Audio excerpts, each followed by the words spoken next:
안녕하십니까?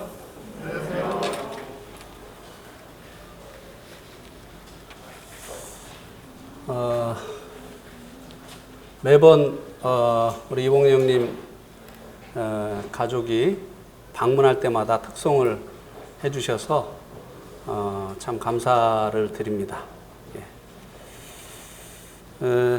아마 그 특송의 가사가 이 가족의 주님 앞에 바람인 것 같습니다. 맞죠? 하나님의 꿈이 나의 비전이 되기를 원하는, 그게 우리를 향하신 하나님의 뜻이죠. 요셉에게 꿈을 주시어서 그 꿈대로 하나님께서 그 생애를 이루어 가시지 않으셨습니까? 하나님의 우리를 향하신 꿈이 우리의 비전이 되어야 되는 것이죠. 오늘 본문 말씀은 요한복음 17장 1절에서 5절 말씀입니다.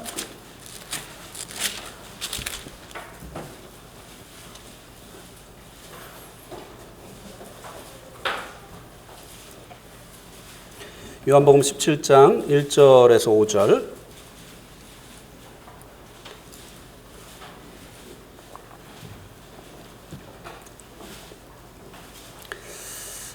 1절은 형제님들이, 2절은 자매님들이, 5절은 다 같이 이렇게 교독하시겠습니다.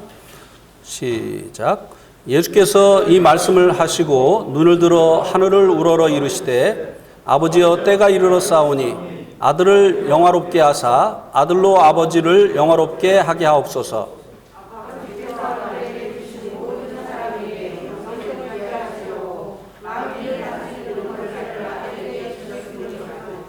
영생은 곧 유일하신 참 하나님과 그가 보내신 자 예수 그리스도를 아는 것이니이다.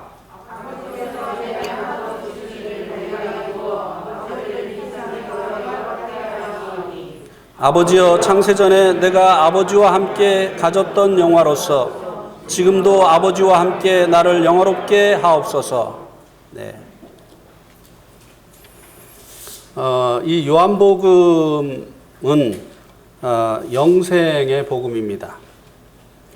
그래서 주님께서 요한복음 1장부터 12장까지 대중을 향해서 아버지의 그 뜻인 영생에 대해서 증거를 하셨습니다. 우리 한번 12장 50절 말씀을 한번 보실까요? 대중 사역을 마치시면서 마지막으로 하신 말씀인데요. 50절에 보면 나는 그의 명령이 영생인 줄 아노라. 그러므로 내가 이른 것은 내 아버지께서 내게 말씀하신 그대로니라 하시니라. 우리 주님을 이 땅에 보내시면서 하나님께서 어떠한 일을 하라고 명령을 하셨는가 하면은 바로 영생이라고 하는 것입니다. 그래서 이제 주님께서 이 영생을 위해서 이제 대중 사역을 하시고 또 영생의 말씀을 증거하신 것을 볼 수 있게 됩니다. 그리고 13절부터 16절까지는 이제 대중 사역이 아니라 제자들과의 이제 대화가 나와 있는 것을 볼 수가 있게 됩니다. 13절에서는 영생의 시작이라고 할 수 있는 이제 죄사함, 이 하나님과 우리 사이를 갈라놓은 이 죄의 문제를 우리 주님께서 해결하실 것을 제자들의 더러워진 그 발을 씻는 이 일을 행함으로 보여주신 것을 볼 수 있게 됩니다. 영생은 이렇게 시작이 되는 것이죠.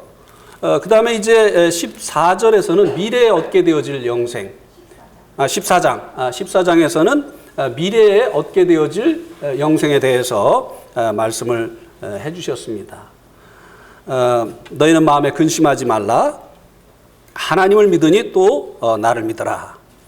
내 아버지 집에 거할 곳이 많도다. 그렇지 않으면 너에게 일렀으리라. 내가 너희를 위하여 거처를 예비하러 가노니. 주님께서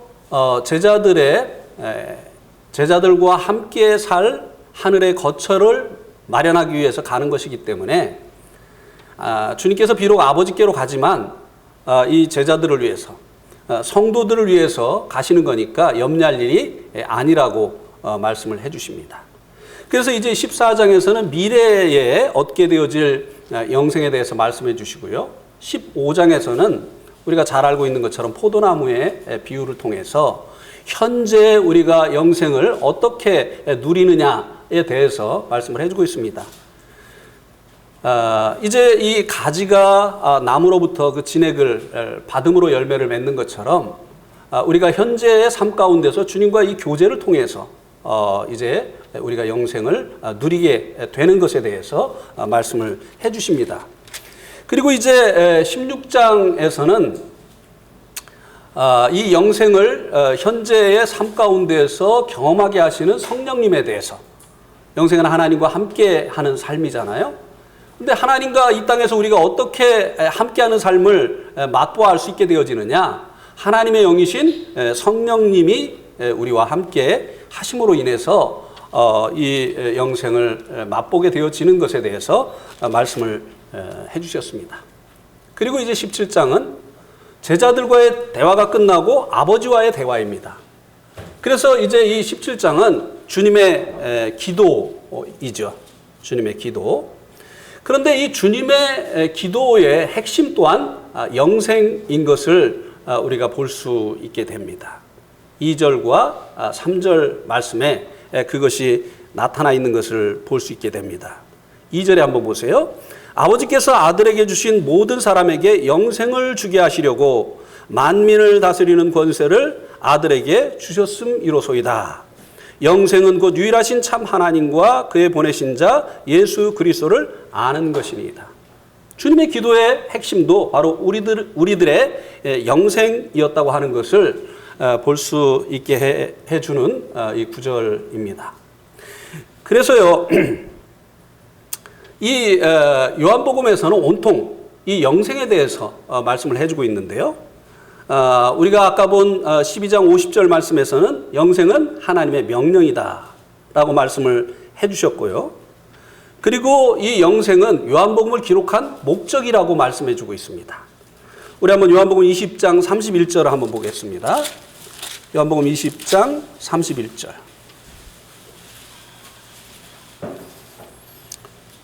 오직 이것을 기록함은 너희로 예수께서 하나님의 아들 그리스도이심을 믿게 하려 함이요 또 너희로 믿고 그 이름을 힘입어 생명을 얻게 하려 함이라. 이 요한복음을 기록한 목적이 주님을 믿고 생명을 얻게 하려 함이다 라고 말씀해 주고 있는데요. 바로 영생이죠. 그리고 이제 우리가 방금 전에 읽은 요한복음 17장 3절에서는 영생이 뭐냐? 영생의 정의에 대해서 말씀해 주고 있습니다.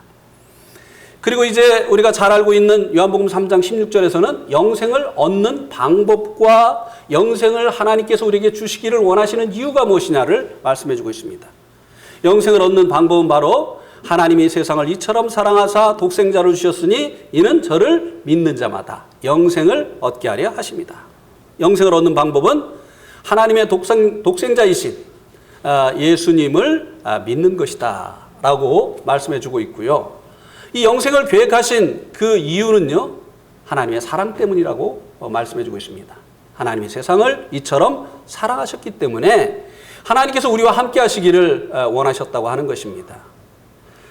그래서 이제 이 요한복음은 다시 말씀을 드립니다만 온통 영생에 대해서 말씀을 해주고 있습니다. 1절부터 17장 1절부터 이제 말씀을 자세히 살펴보도록 하겠습니다. 예수님께서 이제 여기 보니까 이 말씀을 하시고 눈을 들어 하늘을 우러러 이르되, 하나님께 이제 기도하는 것이죠. 그 기도의 내용이 무엇인가 하면 아버지여 때가 이르러 싸우니 아들을 영화롭게 하사 아들로 아버지를 영화롭게 하게 하옵소서. 예수님께서 아버지에게요 자신을 영화롭게 해달라고 구하고 있습니다. 다시 바꿔 말하면 자신에게 영광을 달라고 구하고 계신 것입니다. 예수님은 원래부터 영화로우신 분이시죠. 그런데 왜 예수님께서 이 영광을 또 구하고 계시냐고 하는 것입니다. 물론 5절에서 말씀해주고 있는 이 영화 5절에 보세요. 아버지여 창세전에 내가 아버지와 함께 가졌던 영광,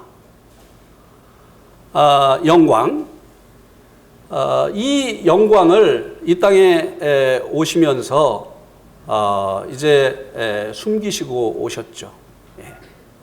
그래서 지금 예수님께서 사역을 마치시는 이 시점에서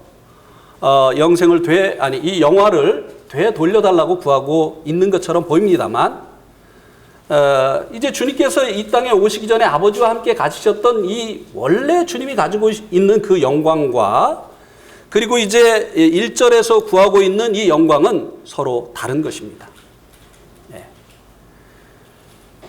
영화로우신 주님께서 이제 아버지 하나님께 다시 자신을 영화롭게 해달라, 자신에게 영광을 달라고 구하고 있는 것을 보게 됩니다.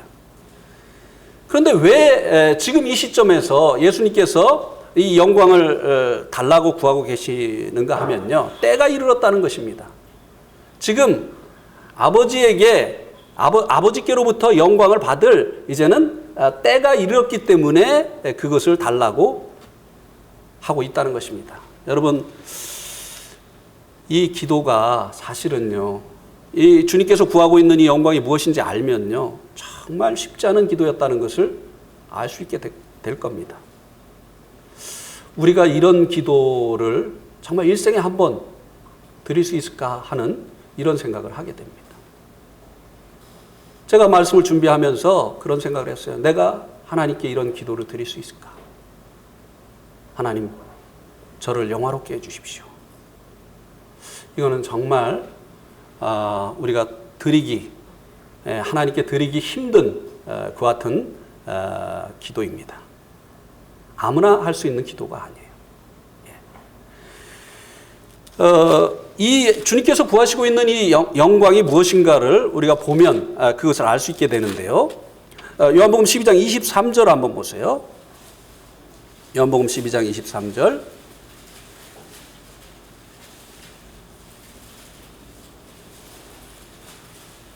예수께서 대답하여 이르시되 인자가 영광을 얻을 때가 왔도다. 그랬죠? 여기도 예수님이 영광을 얻을 때가 왔다 그랬습니다. 근데 24절에서 그 영광이 무엇인가를 구체적으로 말씀을 해주십니다. 내가 진실로 진실로 너에게 이르노니 한 알 미랄이 땅에 떨어져 죽지 아니하면 한 알 그대로 있고 죽으면 많은 열매를 맺느니라. 예수님이 지금 말씀하신 영광이 무엇을 염두에 두고 말씀하신 것이죠? 한 알 미랄이 땅에 떨어져 죽는 것. 우리로 영생을 얻게 하시려고 주님께서 죽으시는 것. 주님의 이 죽음을 주님께서 영광을 얻을 때가 왔다. 당신의 그 십자가의 이 고난의 이 죽음을 주님께서 영광이라고 말씀을 하셨어요. 그러니까 주님께서 지금은요, 당신을, 우리를 구원하시려는 하나님의 뜻에 최종적으로 내어드리는 기도를 하고 있는 것입니다. 우리가 이 주님의 구하시는 이 영광이 십자가의 죽음이라는 것을 우리가 알게 되어지고 난 후에는 우리가 이런 기도를 드릴 수 있겠는가? 이것은 우리가 드리는 기도라고 한다면, 주님, 제가 복음을 위해서 죽을 수 있게 해주십시오. 그냥 좋은 말이 아니라, 그냥 하는 말이 아니라 정말 주님처럼 마음을 정하시고 하나님의 영광을 위해서, 하나님의 나라를 위해서 주님, 제가 죽을 수 있게 해주십시오. 그냥 늙어서 죽고 병들어서 죽지 않고 순교하게 해주십시오. 아무나 드릴 수 있는 기도가 아니죠. 그렇죠? 네. 그러면 어떻게 주님의 이 죽음이 주님에게 영광이 되어졌느냐고 하는 것입니다. 히브리서 2장 10절 말씀을 보면 우리가 이제 그 의미를 이해할 수 있게 되어집니다. 히브리서 2장 10절.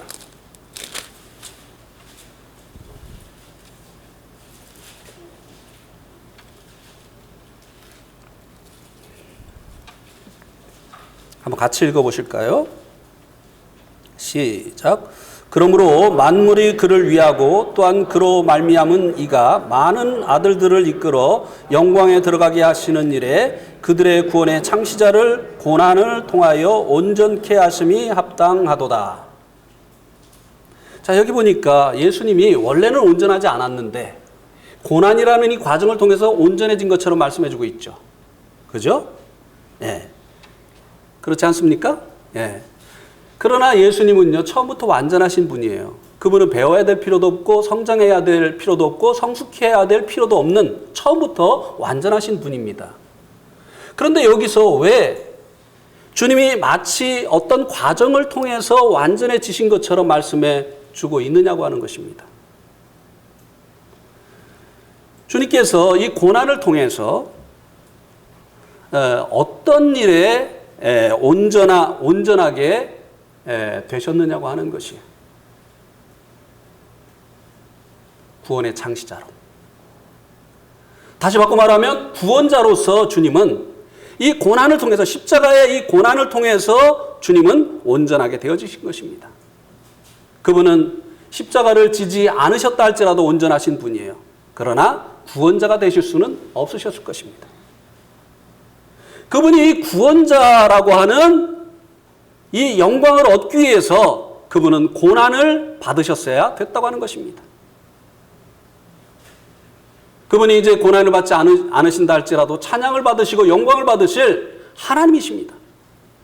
그러나 이 십자가의 고난을 그분이 당하셨기 때문에, 받으셨기 때문에 그분은 구원자의 영광을 획득하신 것입니다. 그래서 주님께서 지금 당신이 이 죽음을 통해서 구원자의 영광을 얻게 해달라고 당신의 이 죽음을, 당신의 이 생명을 하나님 앞에 내어드리는 이와 같은 기도를 하고 계셨다고 하는 것입니다. 첫 번째는요, 나를 영화롭게 하사 아버지를 영화롭게 하옵소서. 아버지의 영광을 위해서. 자기의 영광을 위해서가 아니라 자기가 영광을 얻게 해서 아버지를 영화롭게 하기 위해서. 네. 여러분의 자녀가 잘 되면 누가 영광을 받습니까? 네, 그 자녀를 양육한 아버지에게 영광이 되죠. 자녀가 잘못되어지면요, 그 부모가 욕을 먹습니다. 그죠? 아, 누구 자녀야? 아, 참 자식 잘 키웠어. 이렇게 하지 않습니까? 네. 그래서 주님께서는 이제 이 당신이 얻게 되어지는 영광을 통해서 누구를 영화롭게 하기를 원하셨습니까? 아버지 하나님을 영화롭게 하시기를 원하셨다고 하는 것입니다. 이게 놀라운 하나님의 세계예요.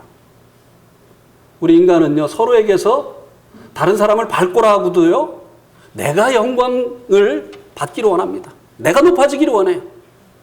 내가 주목의 대상이 되기를 원해요. 그러나 하나님의 세계는요, 서로의 영광을 구하는 이 놀라운 세계라고 하는 것이에요. 주님은 아버지의 영광을 구하셨어요. 성령님은요?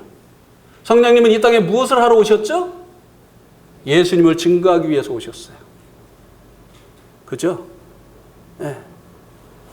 여러분, 정권이 바뀌고 나면 전 통치자의 이름을 위해서 일하는 그런 통치자 보았습니까? 사진도 전 통치자 사진을 걸어놓고 명패도 전 통치자의 명패를 놓고 그의 이름을 위해서, 그를 위해서 열심히 일하는 그런 통치자 본 일 있으면 한번 손 들어보세요. 없죠? 네. 경찰서장만 바뀌어도 벌써 싹 바뀌잖아요. 그죠? 전 첨장의 유지를 받들어서 그의 영광을 위해서 열심히 일하는 이런 사람 없어요. 내가 그 사람보다 잘났다라고 하는 것을 나타내려고 무척 애를 쓰죠. 그죠? 근데 우리 주님은, 우리 성령님께서는요, 이 땅에 오신 이유가 뭐냐면은 우리 주님을 증거하기 위해서, 예수님을 증거하기 위해서.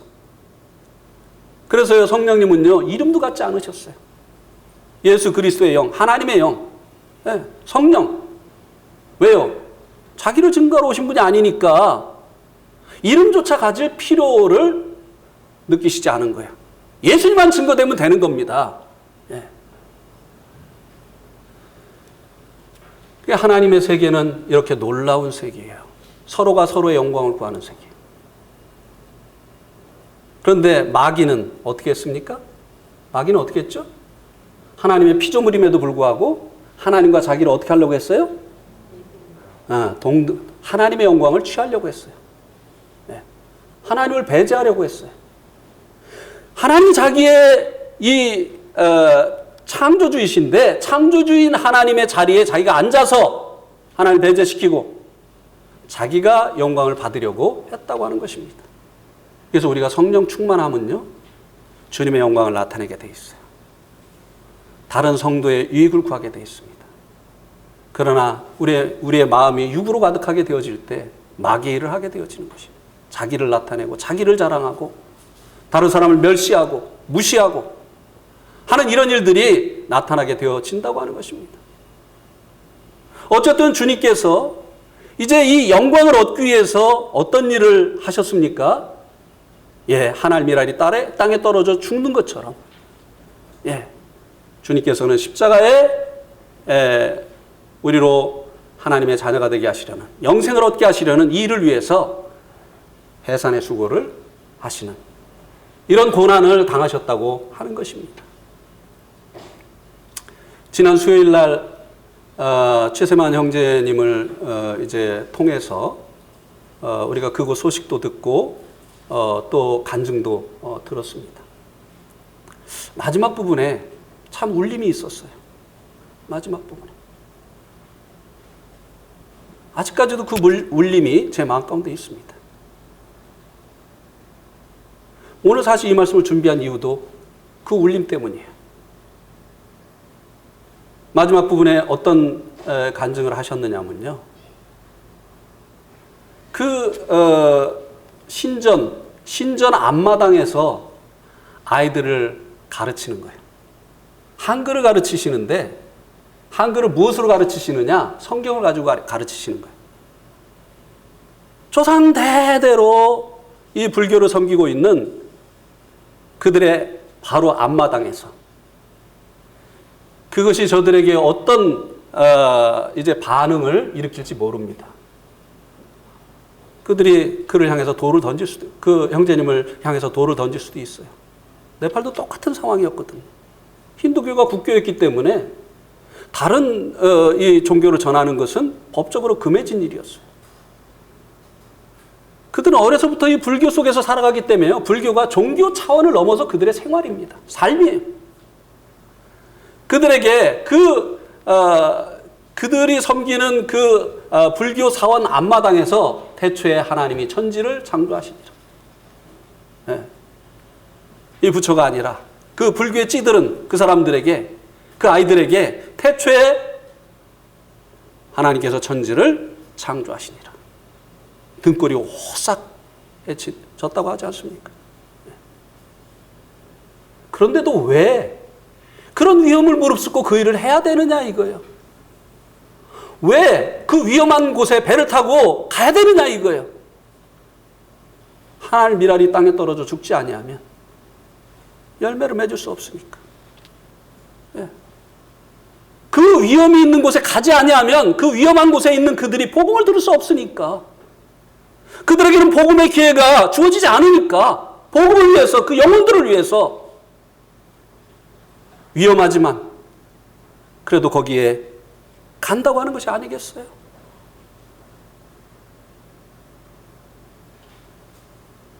그리고 배고픈 아이들에게 빵을 하나라도 더 주려고 단칸빵을 얻어서 가운데다가 그 커튼을 치고 사신다고 하지 않습니까?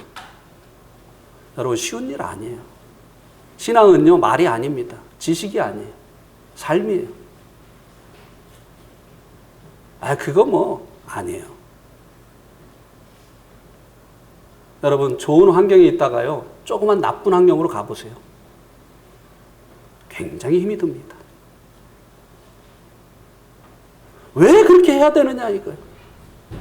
그렇게 해야 배고픈 아이들에게 빵을 더 줄 수 있으니까. 내 것을 전략해야, 내 것을 아껴야 굶주린 아이들에게 빵을 더 줄 수 있으니까 조금이라도 아껴서 한 명이라도 더 빵을 나눠주기 위해서. 지난주에는 참 마음이 아프기도 하고 마음이 울리기도 하고 하는 이런 경험을 했습니다. 이제 몸이 아파서 한국에 나와 계신 선교사님에게 전화를 했어요. 그래서 이제 제가 하고 싶은 얘기를 하고 나서 지금 어디서 지내십니까? 이렇게 물어봤어요. 그랬더니 이분이 지금 교회 유아실에서 지내고 있습니다. 갈 데가 없는 거예요. 교회 유아실에서 지내고 있습니다. 그러면 누가 식사는 챙겨줍니까? 아니요. 저녁 때 나갔다 들어올 때 빵 사가지고 들어옵니다. 가슴이 막 메어졌어요. 왜 이렇게 살아야 되나? 왜 이렇게 구차하게 살아야 되나? 왜지요? 교회 유아실에서 저녁마다 빵 사가지고 와가지고 끼니를 때우고 복음 때문이 아닙니까?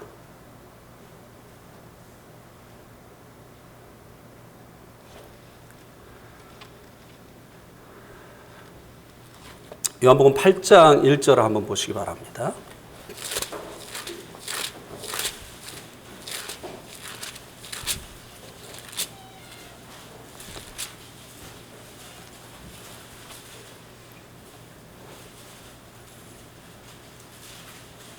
요한복음 8장 1절에 보면 예수는 감람산으로 가시니라. 제가 네팔에 있으면서 어느 날 이 성경을 네팔 말로 봤는데요. 떨어 예수 저희 둔 다다마 자누가요. 이렇게 써 있었어요.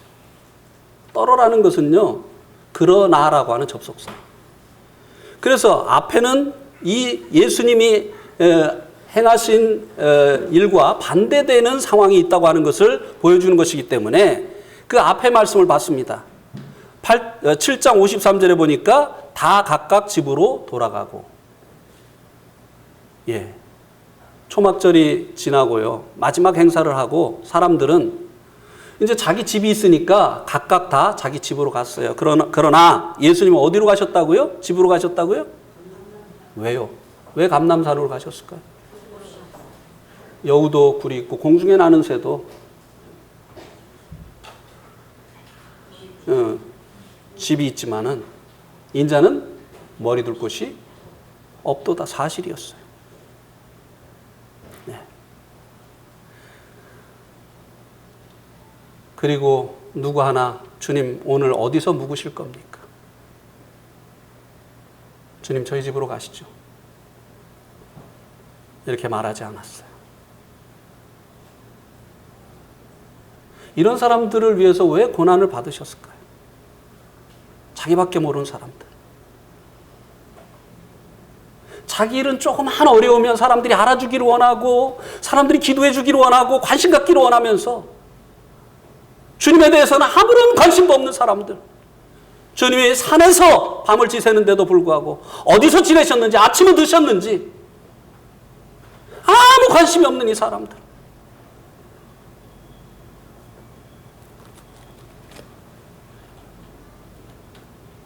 참 가슴이 아팠어요. 예배당 유아실에서 맹장 수술하러 나오셨는데 코로나 때문에 못 들어가는 거예요, 지금.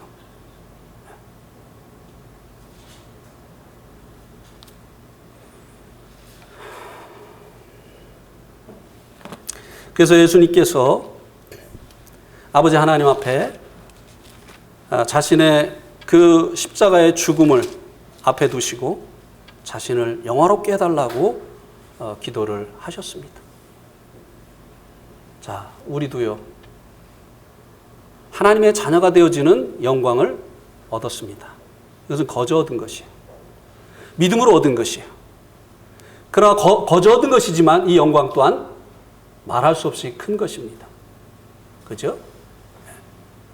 그런데 이제 이 영광에 더해서 우리도 주님이 이 땅에 오시어서 고난을 통해서 이 구원자의 영광을 획득하신 것처럼 우리도 하나님의 자녀의 영광 위에 이 땅에 살아가는 동안에 획득해서 얻을 수 있는 영광의 기회가 남아있다고 하는 것입니다. 우리가 지금 이 땅에 살아가고 있는 이유가 그것이에요. 남아있는 이 기간 동안에 우리도 영광을 획득하기를 원하는 것이에요. 하나님은 공의로우시기 때문에요. 사람이 무엇으로 심든지 심는 그대로 거둔다고 말씀하셨습니다. 육체를 위해서 심는 자는 육체를 따라서 썩어진 것으로 거두고 성령을 위해서 심는 자는 성령을 쫓아서 영생으로 거두게 하신다고 말씀을 하셨습니다. 육체를 쫓아서 심는다고 하는 것이 무엇입니까? 자기만을 위해서 사는 거예요. 구원받은 이후에도요, 자기만을 위해서 사는 거예요. 물질도 자기만을 위해서, 시간도 자기만을 위해서, 재능도 자기만을 위해서, 건강도 자기만을 위해서. 이게 육체를 따라서 심는 거예요. 성령을 위해서 심는 것은 무엇입니까? 하나님을 위해서 시간을 투자하고, 물질을 투자하고, 재능을 들이고, 헌신하는 이와 같은 것을 말하는 것입니다. 그러면 심은 대로 하나님께서 거두게 하신다는 거예요.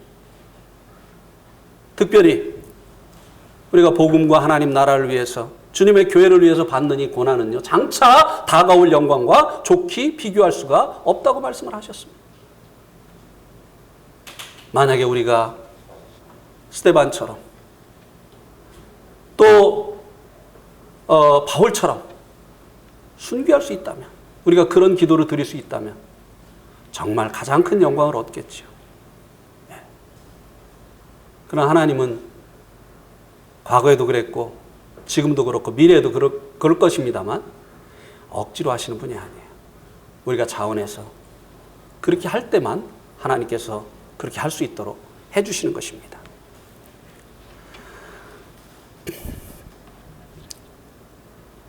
이 절에 보면 주님께서 이 영광을 얻기를 원하시는 두 번째 그 목적이, 첫 번째는 아버지를 영화롭게 하기 위해서고, 두 번째는 이 절에 보니까 예수께서 아들에게 주신 모든 사람에게 영생을 주게 하시려고. 바로 이제 사단에게 속했던 사람들이 주님을 자신의 이제 주인으로 영접함으로 인해서 주님께 속하게 되어지는데, 이 주님께 속하게 되어진 자들의 영생을 위해서 주님께서 자신을 영화롭게 해달라고 기도를 했다고 하는 것입니다.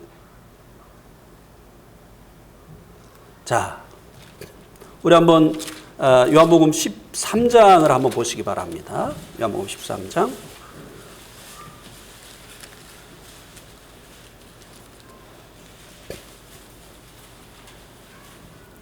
5절부터 보시면요. 이에 대야에 물을 떠서 제자들의 발을 씻으시고 그 두르신 수건으로 닦기를 시작하여 시몬 베드로에게 이르시되, 베드로가 이르되 주여 주께서 내 발을 씻으시나이까? 예수께서 대답하여 이르시되 내가 하는 것을 내가 지금은 알지 못하나 이후에는 알리라. 베드로가 이르되 내 발을 절대로 씻지 못하시리이다. 예수께서 대답하시되 내가 너를 씻어주지 아니하면 내가 나와 상관이 없느니라.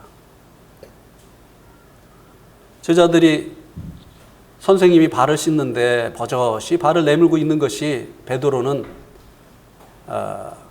이제 불만이었던 거죠. 어떻게 선생님이 제자들의 발을 씻어주는데 가만히 있나? 자기 차례가 됐습니다. 주님, 제 발은 절대 못 씻습니다. 그렇게 이제 이 베드로가 거절을 하려고 했을 때, 내가 너를 씻어주지 아니하면 내가 나와 상관이 없다. 이렇게 이제 예수님께서 하셨죠. 죄로 인해서 끊어진 관계를 다시 이제 이어주시기 위해서 예수님께서 이 제자들의 발에 있는 그 더러운 것들을 씻어주시는 것처럼 우리들을 위해서 십자가에 돌아가실 것을 보여주신 것이죠. 예수님이 영광을 얻게 해달라고 한 그 목적, 당신이 이제 십자가의 고난을 받으신 이것을 영광으로 여기시고 이제 주님께서 이 고난을 받으신 그 목적이 무엇이냐? 바로 우리들의 영생을 위해서라고 하는 것입니다.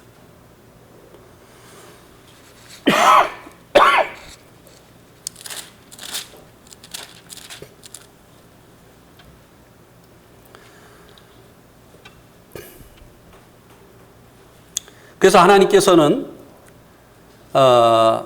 아들에게 주신 모든 사람에게 영생을 주게 하시려고 만민을 다스리는 권세를 아들에게 주셨다고 말씀해주고 있습니다.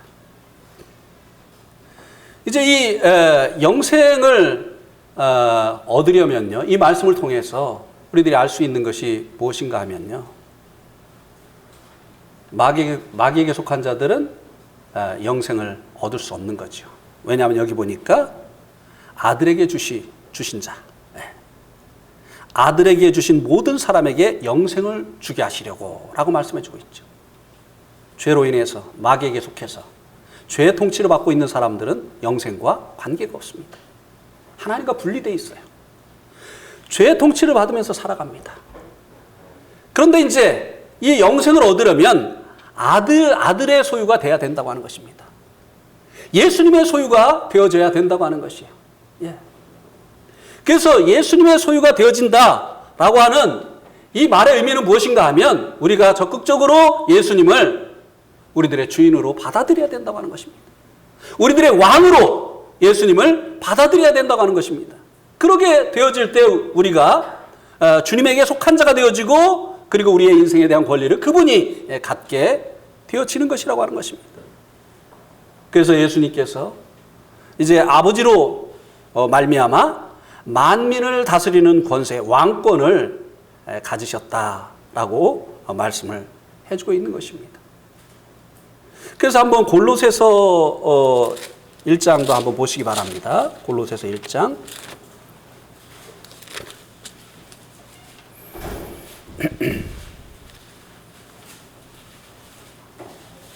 12절부터 14절까지 보면요, 우리로 하여금 빛 가운데서 성도의 기업의 부분을 얻기에 합당하게 하신 아버지께 감사하게 하시기를 원하노라. 그가 우리를 흑암의 권세에서 건져내사 그의 사랑의 아들의 나라로 옮기셨으니 그 아들 안에서 우리가 속량 곧 죄사함을 얻었도다.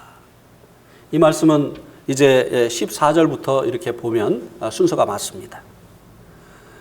우리가 아들 안에서 속량 곧 죄사함을 얻었죠.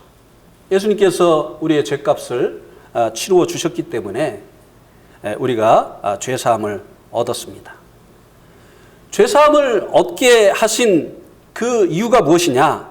우리를 흑암의 권세에서, 이 사단의 권세, 사망 권세로부터 우리를 건져내사 그 사랑의 아들의 나라로 옮기시기 위해서. 아들의 나라로 옮기셨다는 이 말이 무엇이죠? 우리가 그의 통치 속으로 들어갔다고 하는 것입니다. 마귀의 통치 속에 있던 우리들이 주님의 그 통치 속으로, 주님의 것으로 되어진 것을 말씀해 주고 있습니다. 그것을 위해서 주님께서 우리를 속량하신 것이죠. 그래서 이렇게 현재 주님의 그 소유된 자들, 주님의 이 통치 속에 있는 자들이 12절에 보니까 미래의 성도의 기업의 부분을 얻기에 합당한 자들이 되어진다고 하는 것입니다.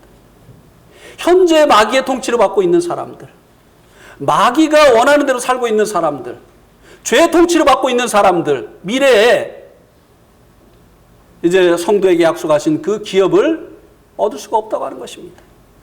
현재 주님의 나라가 되어진 자들이 미래의 하나님 나라에서 기업을 얻게 되어진다고 여기 말씀해 주고 있지 않습니까?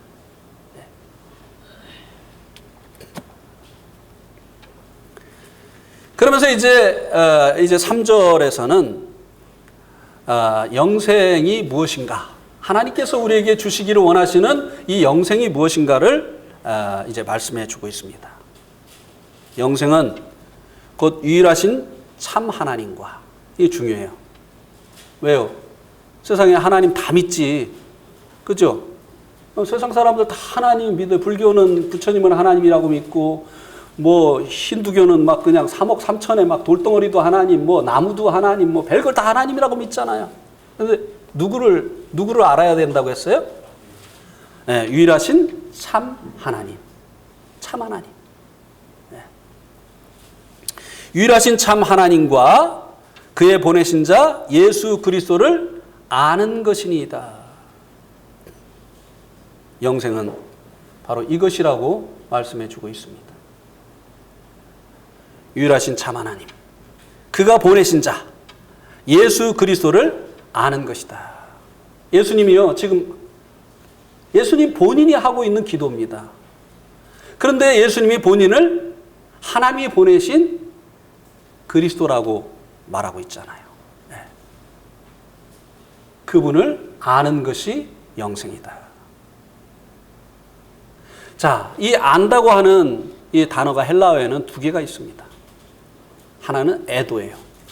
에도는 들어서 하는 거예요. 누가 얘기해줘서 하는 거예요. 내가 만나본 일도 없고 그를 경험해 본 일이 없어요. 네. 이렇게 이제 알지 못하지만 누가 얘기해줘서 아는 거. 그런데 여기서 사용되어진 안다고 하는 헬라어는요, 에도가 아닙니다. 기노스예요. 기노스.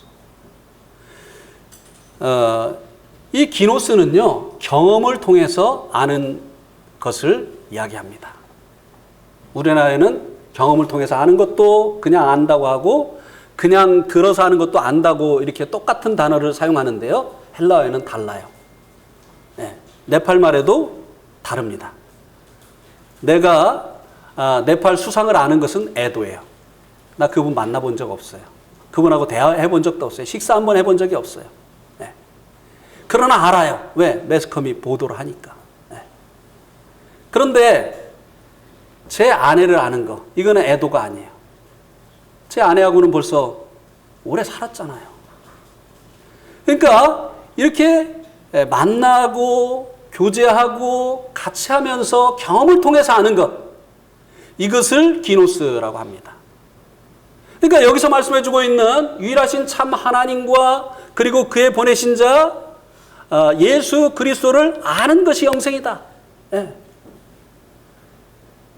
그래서요, 진짜 영생을 얻은 사람들은요, 하나님은 사랑의 하나님이래라고 얘기하잖아요. 네. 많은 사람들이 그렇게 얘기하죠. 루터는 어떻게 말했고, 칼빈은 어떻게 말했고, 뭐 쯔빙글리는 어떻게 말했고, 자기가 경험한 하나님 없어. 네. 이건 애도예요. 네. 이제 이 영생을 얻은 사람들은요, 하나님은 나를 사랑하시는 하나님이야! 이렇게 얘기하는 거예요. 네. 하나님 정말 자비하신 분이야. 내 인생에 그것을 경험했어. 내가 나같이 하나님의 공의 앞에는 설 수 없는 자가 하나님 앞에 설 수 있다고 하는 것이 하나님이 자비로우신 분이라는 증거야. 나 같아도 나를 그냥 벌써 내쳤겠다. 근데 나 같은 자가 날마다 하나님 앞에 나갈 수 있다고 하는 것이, 이것이 얼마나 놀라운 하나님의 자비냐. 자기 얘기를 하는 거예요. 네. 경험을 통해서. 네. 그래서 이 영생은 어떤 시간적인 개념이 아니에요. 물론 죽음이 없는 생명이죠, 영생은. 그러나 죽음도 이제 분리잖아요. 분리. 그러니까 이제 이 영생, 생명이라고 하는 것은 연합이잖아요. 예, 하나님과의 연합. 죄로 인해서 끊어졌던 하나님과의 관계가 예수 그리스도, 중보자 되신 예수, 화목제물 되신 예수 그리스도로 말미암아 이제 다시 연합되어진 것. 이게 생명인데 이 관계가 영원하다는 것이에요. 그래서 예수님께서 우리에게 주시기를, 하나님께서 우리에게 주시기를 원하셨던 이 영생은요, 언제 시작이 되어지느냐? 영생이 천국 가서 시작이 되어집니까? 이 땅에서 시작이 되어집니까? 어디서요? 네, 땅에서 시작되죠. 영생이 이 땅에서 시작이 됩니다. 언제? 땅에서 언제 영생이 시작되죠?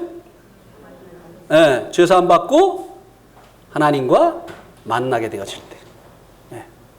죄의 문제가 해결되어지고 이 땅에서 하나님과 만나게 되어질 때, 그때부터 영생이 시작되어지는 거예요. 네. 그러면서 어떤 일이 일어납니까? 그분과 이제 교제하게 되어지죠. 그러면서 전에는 알지 못하던 그분을 알아가게 되어지는 겁니다. 제가요, 저희 아내 만나기 전에는요, 저 사람이 뭐 누군지를 제가 어떻게 알아요? 몰라요. 근데 만나서 이제 같이 살다 보니까, 아이고, 고기를 싫어하는구나. 알았잖아요. 그래가지고 아내랑 식사하러 갈 때는요, 제가 고깃집에 안 갑니다. 근데 저희 아내하고 저하고 이렇게 초대를 해놓고요, 고깃집으로 초대하시는 분들이 있어요. 실수한 겁니다. 왜요? 저희 아내를 모르니까. 그러니까 하나님을 모르니까요, 하나님 앞에 합당한 예배를 못 드리는 거예요. 하나님 모르니까 하나님을 말할 수가 없는 거예요. 그죠? 저희 아내는 저하고 살면서 내가 얼마나 축구를 좋아하는지 이걸 알았어요. 근데도 요새는 축구 보는 시간에 안 비켜줘요. 잘 안 비켜줘요. 그래가지고 할 수 없이 제가 노트북으로 볼 때도 있습니다. 어제도 노트북으로 봤어요. 이게 서로 만나서 교제를 하다 보면 그 결과가 어떻게 되어집니까? 서로를 알아가게 되어지는 것이죠. 알아가게 되어집니다. 하나님께서 계획하신 영생은요, 그분과의 교제입니다. 그분과 함께하는 것이에요. 이 영생이 무엇인지 안다고 한다면요, 우리가 이 영생을 알게 되어지면요, 우리 신앙생활에서 가장 중요한 것이 무엇이냐라고 물어보면 지체 없이 그분과의 교제입니다라고 말하게 되어 있습니다. 여러분, 여기 이제 결혼하신 형제님들 계신데요, 자매님들과 왜 결혼하셨습니까? 밥 해먹기 귀찮아가지고? 빨래 해주라고? 청소해주라고? 아, 그 청소하기 참 싫어요. 그래서 저희 아내가 제주도에 갔다 오는 기간 동안 청소를 한 번도 안 했어요. 발에 뭐가 이렇게 밟히는데도 오면 같이 해야지. 내가 할 일이 있고 아내가 할 일이 있거든.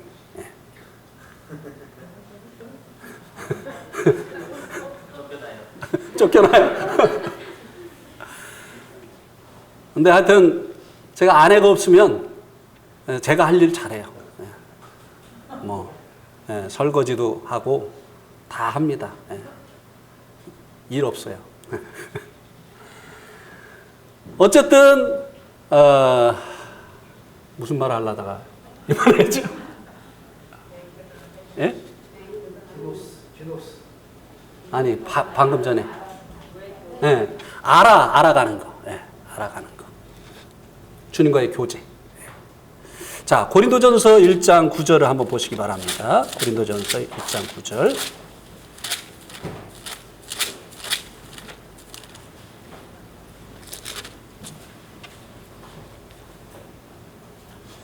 우리 한번 같이 읽겠습니다.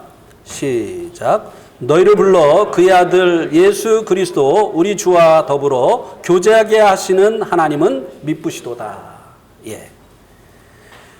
하나님께서 우리를 부르신, 우리를 콜링하신 그 목적이 여기 무엇이라고 말씀해주고 있습니까? 복음 들고 산을 넘는 자들의 발길. 예? 많은 경우에요, 주님께서 우리를 부르신 그 목적이 자꾸 일이라고 생각을 해요. 여러분, 이 예화를 한번 들어볼게요. 어떤 여인이요, 이제 교수님 집에서 이제 그 도우미 일을 하다가 이 교수님 마음에 들어가지고요, 교수님하고 결혼을 하게 됐어요, 세상에. 막 교수님이 좋다고 하니까 막 그러지 말라고, 교수님하고 저하고는 안 맞는다고. 그랬는데도 불구하고 이 교수님이 나는 정말 당신을 사랑한다고, 거절하지 말아달라고. 그래가지고 이제 결혼을 했어요. 근데 새벽이 되니까 벌떡 일어나서 뭐 하러 갑니까? 청소하러 가는 거예요. 그러면 이 교수님이 어떻게 하겠어요? 잡겠죠? 여보, 당신은 이제 우리 집 청소부가 아니야. 나의 아내야. 내가 당신 청소해달라고 당신하고 결혼한 거 아니야. 그렇게 하겠죠. 예? 저녁 때 아무리 기다려도 안 와. 뭐 하느라고? 또 청소하느라고. 결혼한 목적이 일이냐 이거예요. 물론 일도 해야죠. 예. 이제 결혼한 목적이 일이냐 이거예요. 일이 아닙니다. 함께하고 싶어서, 교제하고 싶어서, 예? 이 사람 때문에 함께하고 싶어서, 그래서 결혼한 거 아니냐 이 말이에요. 그죠? 하나님께서 우리를 왜 구원하셨느냐 이 말입니다. 아들 예수 그리스도와 교제케 하시기 위해서. 그래서 그분을 알아가기를 위해서. 이것이 하나님께서 계획하신 영생이라고 하는 것입니다. 자, 그렇다고 한다면 디모데전서 6장 12절 한번 보세요. 디모데전서 6장 12절.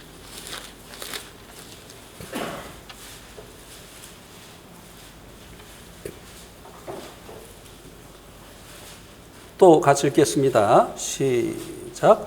믿음의 선한 싸움을 싸우라. 영생을 취하라. 이를 위하여 내가 부르심을 받았고 많은 증인 앞에서 선한 증언을 하였도다. 믿음의 선한 싸움을 싸우라. 그 다음에 뭐라고 했습니까? 영생을? 이거 누구에게 한 말이에요? 디모데. 디모데는 영생을 얻었어요, 안 얻었어요? 근데 왜 영생을 또 취하라고 하죠? 영생의 의미를 우리가 알면 이 말의 의미를 알죠. 영생이 뭐라고 했어요? 유일하신 참 하나님과 그의 보내신 자 예수 그리스도를 아는 것이에요. 그럼 영생을 취하라는 말의 의미가 무엇입니까? 그분을 더 알아가라. 우리가 처음에 그분을 만날 때 우리가 그분을 누구로 만납니까? 구원자로 만나지. 그죠? 근데 예수는 우리의 구원자만이 아니잖아요. 그죠? 영생을 취해야 되는 거예요. 그분과 교제해야 되는 것입니다. 그분과 동행해야 되는 것이에요. 그렇게 하게 되어질 때 우리가 그분을 더 알아가게 되어지는 것입니다. 그분은 우리의 구원자이실 뿐만 아니라 우리의 목자가 되십니다. 우리의 매일의 삶 가운데서 우리를 인도하시고 우리에게 말씀해 주시는 우리의 이 목자가 되신다고 하는 것입니다. 우리를 보호해 주시고 지켜주시고 네. 목자가 되시는 거예요. 그러니까 이 목자 되신 주님과 살아가면서 그분을 알아가는 거 이거는 더 풍성한 것입니다. 네. 우리가 잘못할 때 지적해 주시고 우리가 잘할 때 격려해 주시고 우리가 어찌할 바를 알지 못할 때 갈 길을 보여주시고 우리가 두려워할 때 두려워 말라고 해주시고 붙들어 주시는 이 주님을 실제적으로 경험해서 알게 되어지는 것, 이게 영생을 취하는 것입니다. 네. 뭐 영생을 또 받으라고 하는 것이 아니에요. 취하지 않으면 잃어버리니까 취하라고 하는 것이 아닙니다. 한 번 받은 구원은 취소되지 않아요. 아무도 내 손에서 빼앗을 자가 없다고 했어요. 내가 너에게 영생을 주노니 아무도 아버지의 손, 멸망치 않는다고 했습니다. 아버지 손에서 아무도 빼앗아갈 수가 없기 때문이죠. 그러나 영생을 취하느냐 안 취하느냐에 따라서 주님을 알아가는 것에 차이가 납니다. 주님을 알아가는 것으로 끝나는 것이 아니에요. 자, 고린도후서 3장 18절 한번 보세요.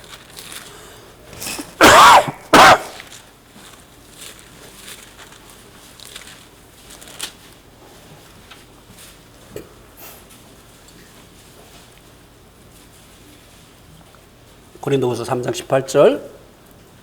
우리가 다 수건을 벗은 얼굴로 거울을 보는 것 같이 주의 영광을 보매 그와 같은 형상으로 변화하여 영광에서 영광에 이르니 곧 주의 영으로 말미암음이니라. 그러면 자, 우리가 이 땅에서 살고 있잖아요. 근데 우리 주님은 이제 부활 승천하셔서 하나님 보좌 우편에 계시잖아요. 이 땅에서 하늘에 계신 그분과 어떻게 교제를 하느냐 이 말이에요. 그죠? 예? 교제하려면 만나야 되는데, 그죠? 예. 만나야 되는데, 하늘 계신 분하고 이 땅에 있는 우리가 어떻게 만나서 교제를 하느냐 이 말입니다. 그러니까 여기 그것에 대해서 말씀해 주고 있어요. 우리가 주목하여 보는 것, 우리가 주목하는 것은 보이는 것이 아니요, 죄송합니다. 아까 3장 18절 읽었어요? 네, 죄송합니다. 우리가 다 수건을 벗은 얼굴로 거울을 보는 것 같이 주의 영광을 보매. 자, 이제 모세가 구약을 읽을 때 그 수건이 덮여 있어가지고 구약에 계신 그리스도를 못 봤어요. 그런데 이 수건이 그리스도에게로 오면 주님을 만나는 그날에 이 수건이 탁 벗겨지는 거예요. 그러면서 그 다음에 성경 속에 있는 그리스도가 보이기 시작하는 거예요. 그죠? 예. 그러면은 주의 거울을 보는 것 같이 주의 영광을 본다고 했습니다. 거울을 보는 것 같이 주의 영광. 거울을 통해서 우리가 무엇을 보는 것은 직접 보는 겁니까? 간접적으로 보는 겁니까? 간접적으로. 우리가 하늘에 계신 그 주님과 직접 대면해서 이 땅에서 교제할 수는 없습니다. 그러나 성경 속에 나타나신 그분을 거울을 보는 것처럼 간접적으로 대면을 해서 우리가 그분과 교제할 수 있다는 것이에요. 그죠? 네. 그래서 거울 보는 것처럼 간접적으로 성경 속에 나타나신 그분을 성경을 통해서 우리가 이제 대면함으로 인해서 우리가 그분을 교제하는데 이 교제의 결과가 어떻게 나타난다고요? 주의 우리 그와 같은 형상으로 변화하여 우리가 변화하게 되어진다는 것입니다. 그죠? 모세가 하나님의 그 영광을 보고 난 후에 그 얼굴에 뭐가 났습니까? 광채가 났죠. 광채가. 그래서 주님과 이 교제하게 되어지면 그 결과가 어떻게 나타나느냐? 우리가 그의 형상을 닮아가는 것으로 나타나게 되어 있다고 하는 것입니다. 그래서 주님을 이 영생을 취하는 이 어떤 삶을 살게 되어질 때 나날이 주님을 닮아가게 되어지는 이와 같은 결과가 나타나게 되어지는데 이것이 바로 하나님께서 계획하신 영생이라고 하는 것입니다. 하나님과 관계가 회복되어지고 그분과 교제하게 되어지고 그분을 알아가게 되어지고 그분을 닮아가는 것. 그래서 하나님께서는 이제 많은 아들들을 독생자이신 예수님을 희생하시어서 하나님 미련이 떨어져 죽으면 많은 열매를 맺는 것처럼 독생자 되신 예수님을 희생하시어서 많은 아들들을 얻기를 원하셨다고 하는 것입니다.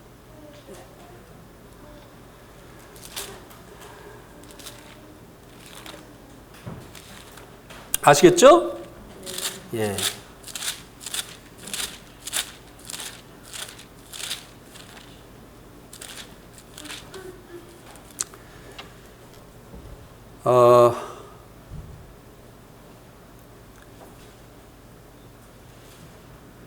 (4절) (5절은)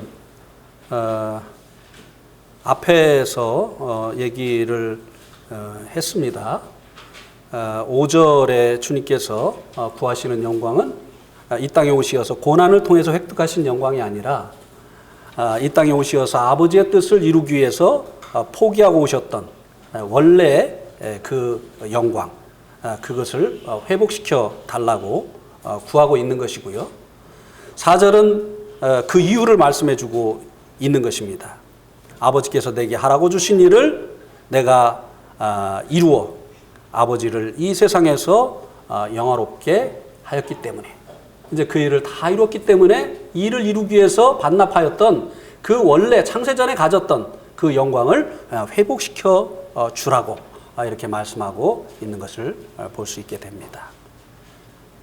아시겠죠? 예.